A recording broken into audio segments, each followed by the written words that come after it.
First of all, how are you doing? I'm okay. I'm trying. It's the moments watching my daughter get married. Him not there, that was our dream, to be there for our children.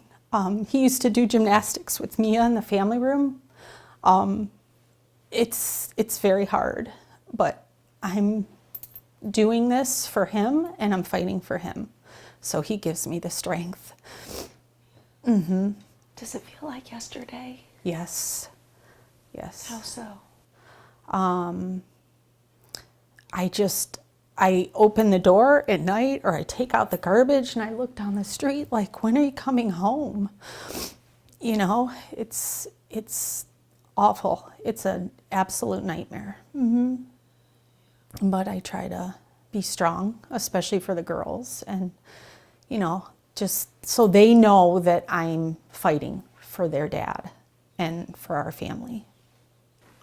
Let's talk about, you talk about making sure that your daughters know the truth. Mm-hmm. What is the truth in your mind? Something I believe Bryon knew that maybe he was going to expose or talk about, and someone didn't like that the news was going to get out. That's what I believe. The prosecutor's office made reference that no one acted, or Bryon acted alone, but that's never been ruled a suicide. It's been undetermined in both manner and cause. So. And how strongly do you believe that this was not suicide? Oh, I know it was not. And reason being, when we started looking at the records, something told me in the very beginning, something's not right here. Like, no one was sharing any info with me. Things were very secretive. And I get, like, you have to treat everyone as a suspect. But once you rule out who suspects may be, and then when you start doing DNA testing, and that wasn't done properly, when you have undetermined DNA,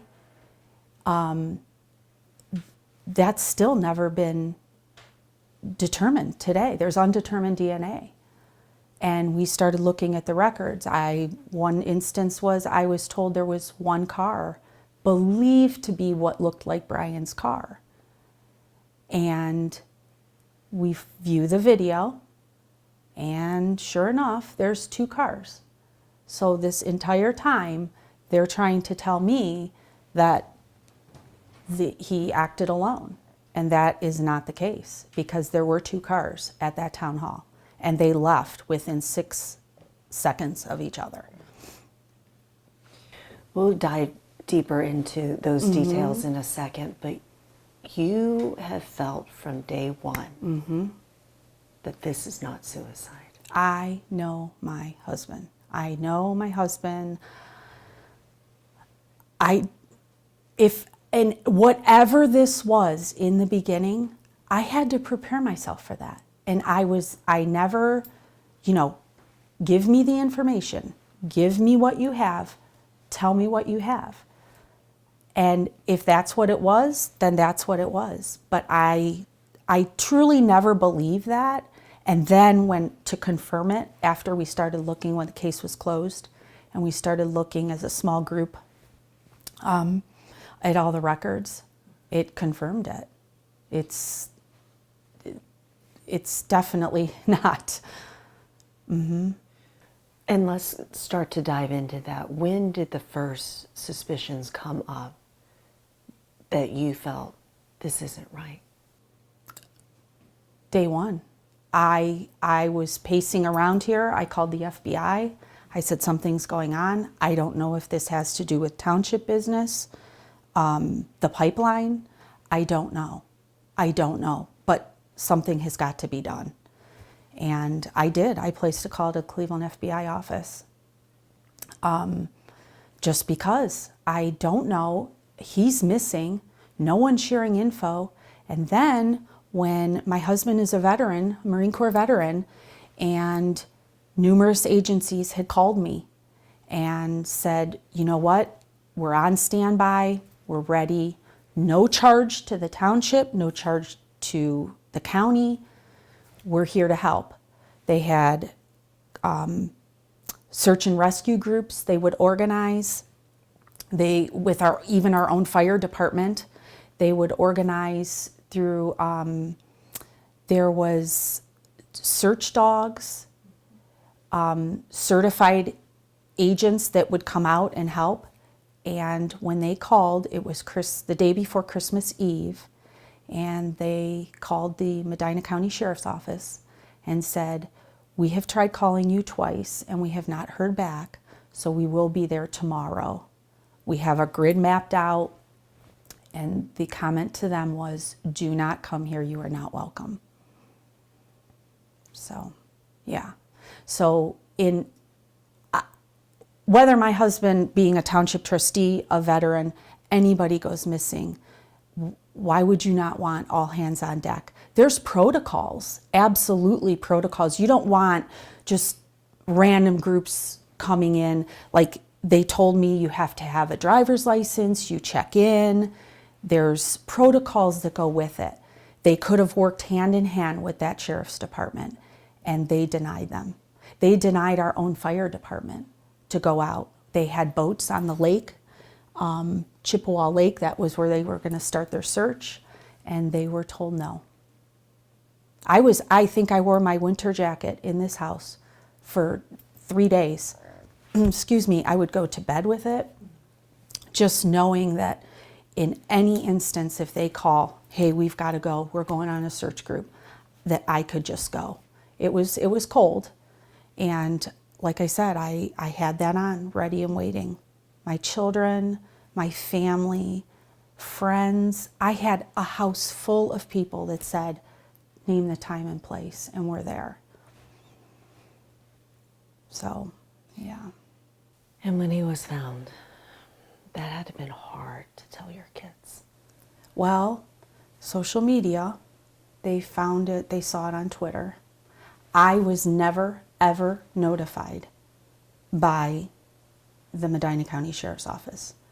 They never called me. I didn't know that. No.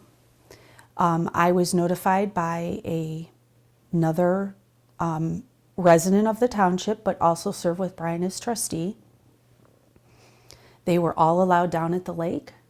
When she called me at work and said, I'm down here, don't worry, don't panic. We're all down at the lake and we're not sure, but we think something's going on down here. And I said, why am I sitting at work? And, oh, well, did you want to talk to the sheriff? I said, put him on the phone now. And they put him on the phone. So obviously she was standing right next to him. And I said, what is going on? He said, did you want me to send a vehicle for you? I said, get a vehicle here now. I waited at my work, and oh yeah, it was probably at least 15, 20 minutes. I finally said, this is it. This is my husband, this is my family, and this is my life. And I said, this is wrong. And I got in my car and I turned my hazards on and I beeped my horn all the way down. I mean, this town is a somewhat close-knit town, and when this news got out, many people knew my husband from school. We were active in our schools, the teachers, our neighbors. I mean, I think people knew, like, move out of the way. She's coming through. And I drove down there, got down to the lake, and they walked me away from the scene. They said, oh no, we're going to walk you over here. Meanwhile, everyone else, fellow trustees, law enforcement, everybody, and I was not allowed. I said, what is going on? This is absurd. I mean, at some point, I mean, you have to let me be involved. And I mean, I took DNA, there was no reason for it. It's unconscionable behavior. And so then what happened next? When did more suspicious findings come up? You even hired a private investigator. That was just, he started looking at the records. He's like, something's not right here. And then he ended up moving out of the vicinity to another state. And I had a group of friends that stepped in and they said, you know what? That's when they closed the case. BCI in June of 18, BCI had taken over the case. And when BCI was given the case, I found out that the detective that was on the case never turned over his initial findings in the report. He never turned over the report to the BCI. So in, I believe it was 2020, October, they had the biggest break in the case. He found out that there was a jogger down at the lake because he kept asking for the report and he finally got it. And he said, this is the biggest break in the case. And by October, the prosecutor closed the case just before the election. And he said, why didn't you guys tell me this? And that's kind of where it's been at. It's been closed and that was it. So that's when we started looking into these records. And just everything from the way DNA was handled, from the way the crime scene was handled, to the way certain parties within this township were allowed to insert themselves into the investigation, from not turning over reports. There's a lot of questions, and I deserve answers, and so does my family. And most of all, Bryon, because I'm doing this for him. And I will fight for him with everything I have, because I know this is wrong. What do you think happened? What are your suspicions? I do have some suspicions. Just recently, more has come to light. Such as? I found out that there were cameras in the township, and they were asked about them in the beginning, and they said, oh, well, we're not sure. We're not sure if they even work. But people had access to those cameras on cell phones. And when these cameras were found in 2018, they were basically told, the people who found them, that their careers will be ruined if they discuss these cameras any further. Come to find out, these cameras were installed back in 2016, 2 weeks before my husband went missing. And those cameras were also, when they turned over the video, apparently there was, because I watched it, there was some video in the records. They only turned over the date of the 16th. But there was, in the records, public record, was that a deputy had disposed of a knife and business cards that were found in the cruiser on the passenger side, behind the passenger side seat. And he disposed of them in the township hall in the fire station. So if those cameras were there in the fire station, then why didn't they release that video from, say, 14th, 15th, 2 days before this event? They only released the day of the 16th. And it shows absolutely no activity on that camera. There's some blips in when you watch it, you can see that the timer's going, but then it stops. And then the timer goes, and then it stops. So if there was activity, which there was up on that day, where is all that activity that should be showing people walking through? You know, that. So these are all things that confirm what I thought from the beginning, that no, he did not act alone. Just the crime scene, how it was handled, it was cleaned up and done within 48 hours.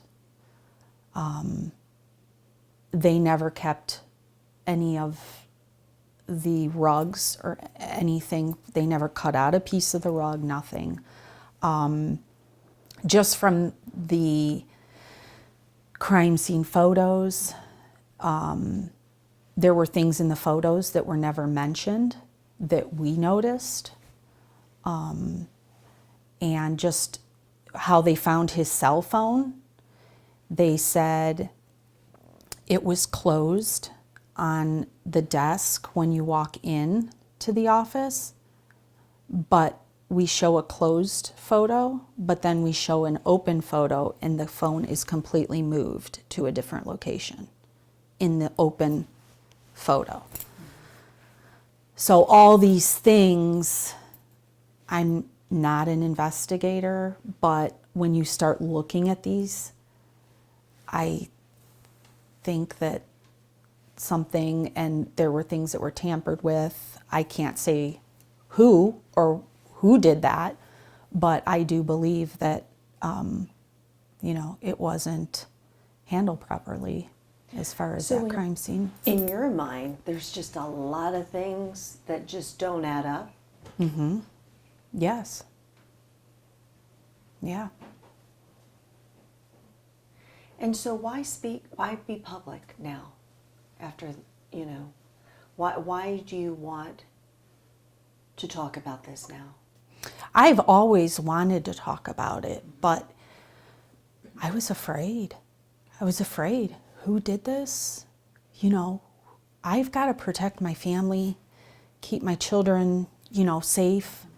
I don't know who did this, but I have to show my face, and I have to let people know that I'm real, and I'm me, and I'm a good person, and I'm here fighting for my husband, and just the way he was treated through all of not only what happened to him, but the investigation itself. You believe that he was murdered? I do. There's no doubt in your mind that you believe he was murdered? I do. Mm-hmm. Why do you believe that so deep down? Because I know my husband. Like I said, there were things uncovered in the records that I believe maybe he was going to expose or talk about with someone, and they didn't want that information to get out. What do you think he was trying to expose? I'm not sure. I possibly the cameras, knowing that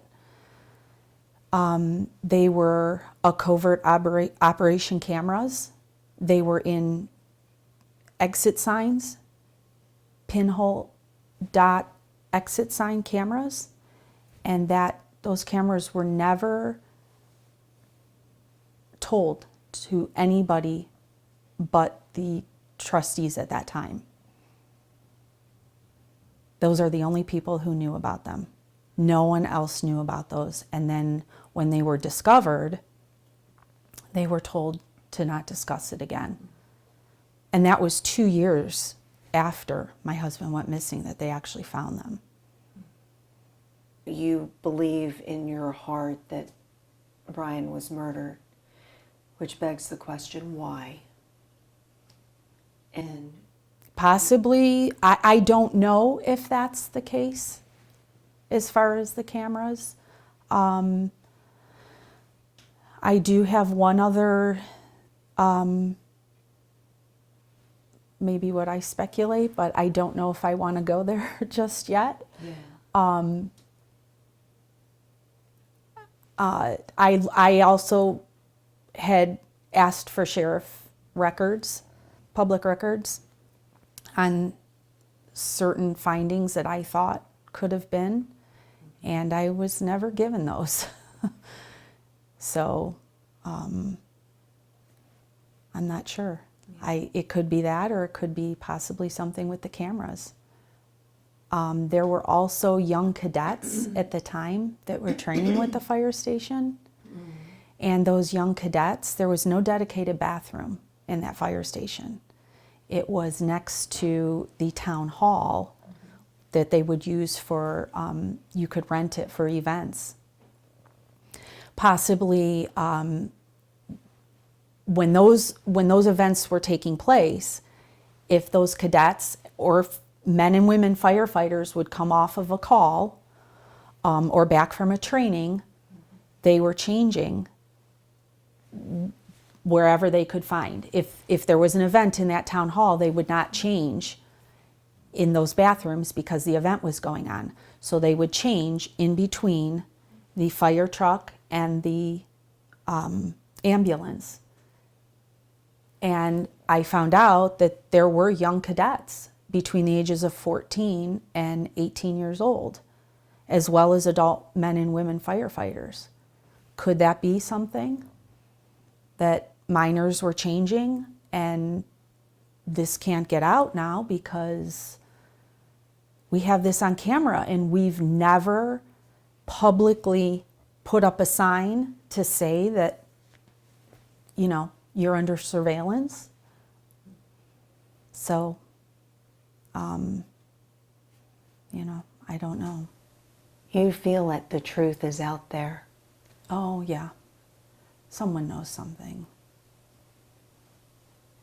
Yeah. How will you get to it? Keep pushing. Keep pushing.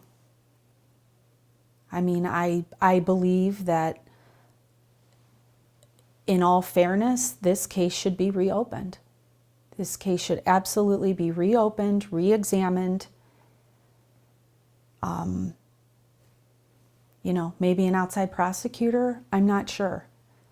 So it's an unbiased, you know, bring BCI back in.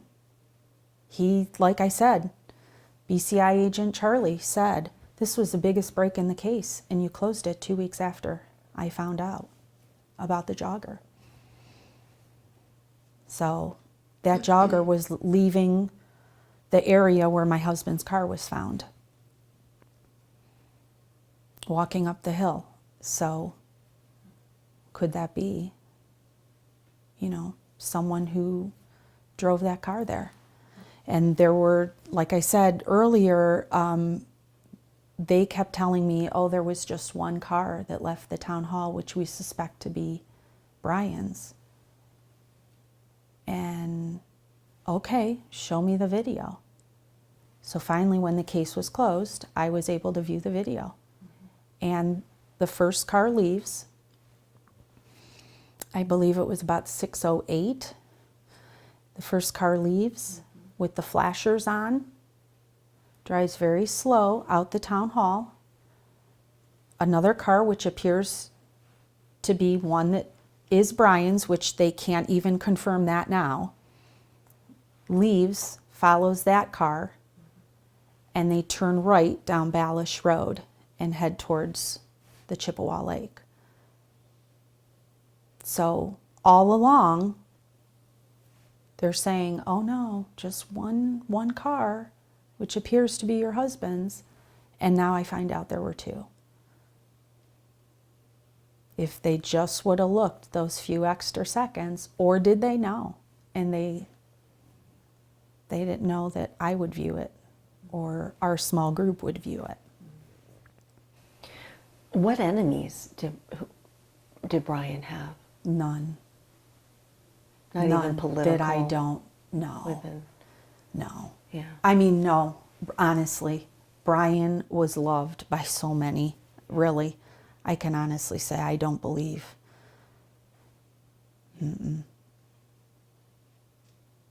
I mean, somebody that felt the need to do this, who that is, I don't know. On the flip side, what do you think about those who might say, oh, Victoria is just having a hard time, grasping, that it possibly was very well a suicide? Then how do you explain the records? Because records don't lie. The evidence is right there. It's just no one went beyond to say, here it is. Here's 2 cars on camera. How did he act alone? So, right. What would it do for you for this case to be reopened?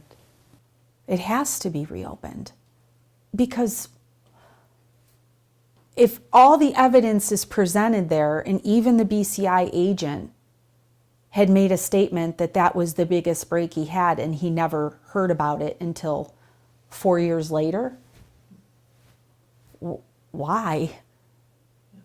Why? Why are you keeping that a secret? Do you think you'll ever find the truth? I will find the truth. Yes, I will. As long as it takes? Yes. What do you think? Bryon and I had a relationship and a bond like no other. We met in our summer of our senior year. I mean, we did. It was just, we just had this bond. And I know him, he knows me. And like I said, I will do everything I can to fight for him and for my girls. To know I did everything I possibly could have done for their dad. What do you think he would say to you? What do you think he is saying to you? He does. He talks to me. I see those cardinals fly all the time. And I ask him, if you please send me a sign. And I do. I see the cardinal fly right in front of my car. I'm like, damn. Yeah, there it is. So I know he's thankful. So, yeah. What do you think he would say? I love you so much, Tor. I love you. And oh God, we talked about growing old together and our kids, just watching them grow and grandkids. And I'm like, God, like we had such a great love story, like how we met and how he joined the Marine Corps and I was there with him through everything. And yeah, that's a bond that, when you can withstand those years apart and support one another, that's truly a bond. And yeah, that's what we have. And I still, to this day, cannot believe this. It just saddens me so much. I just even haven't had a day to grieve myself because I've just gone in and fought from the very beginning, and that's not the way it should be. That's why I know something isn't right here, because you should have help. You should have help from the very people that you trust. They're to protect and to serve you. And I feel like they turned their back. They didn't do what they needed to do for him. Yeah, so. You're right. I mean, I haven't even had a time to grieve. No. Yeah. I'm sorry. Thank you. Yeah, thank you. Thank you to everyone, truly, from the GoFundMes to the teachers at the schools for watching my kids and protecting them.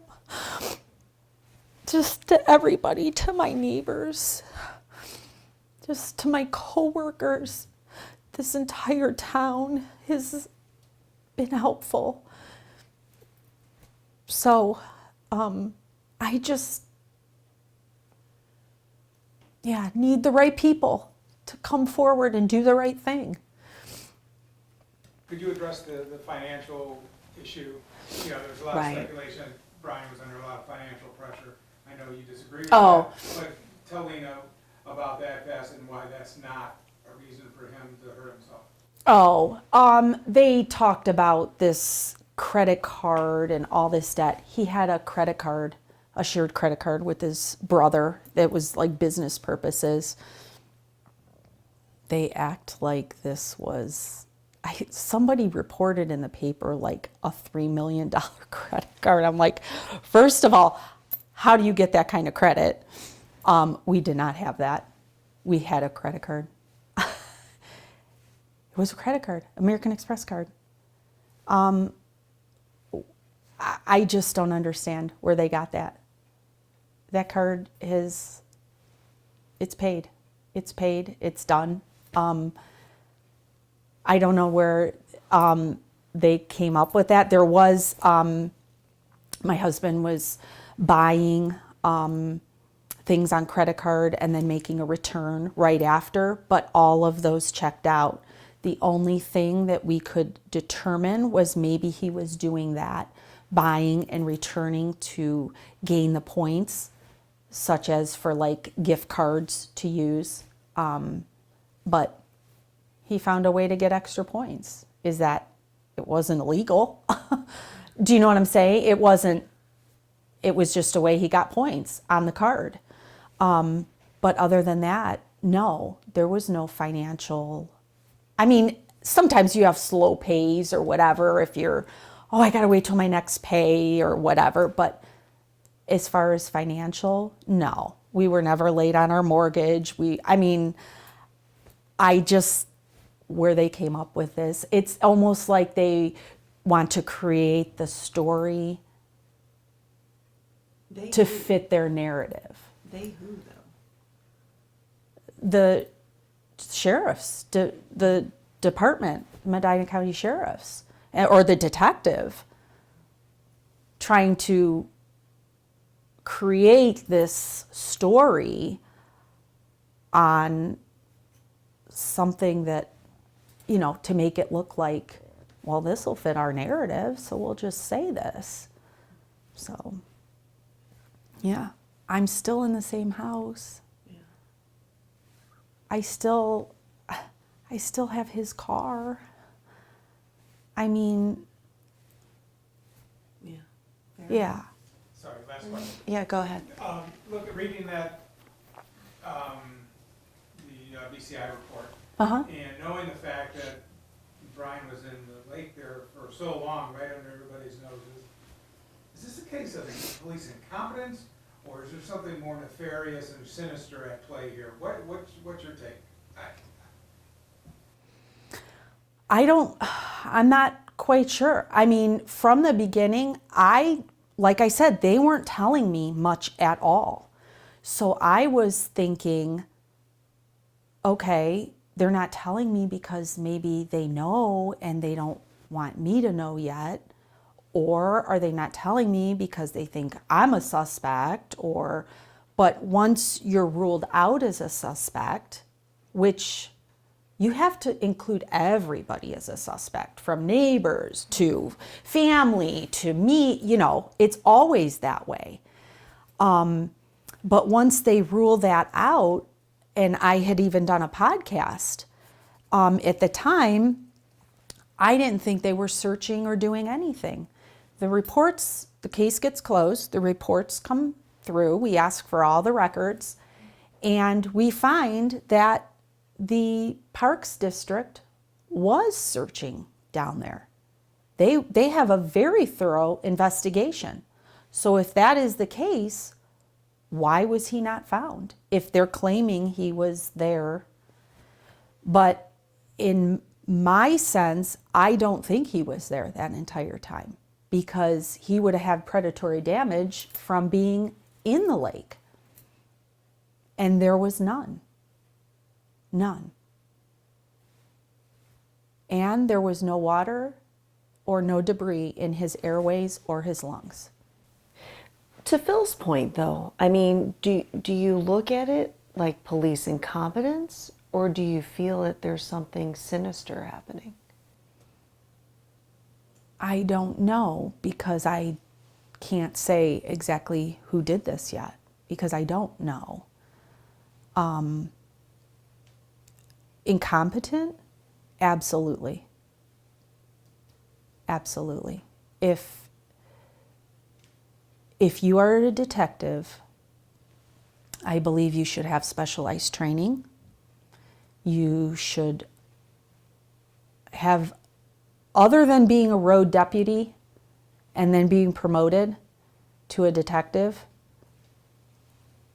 I believe says a lot. That you need to have extra training to be put onto a homicide case or a murder case, because that's what it was ruled in the beginning. The very first reports, it's in the records. And then they changed it, but then they also changed the fact that, you know, there was only one car and this, and then, like I said, we went through all the reports, and we found different.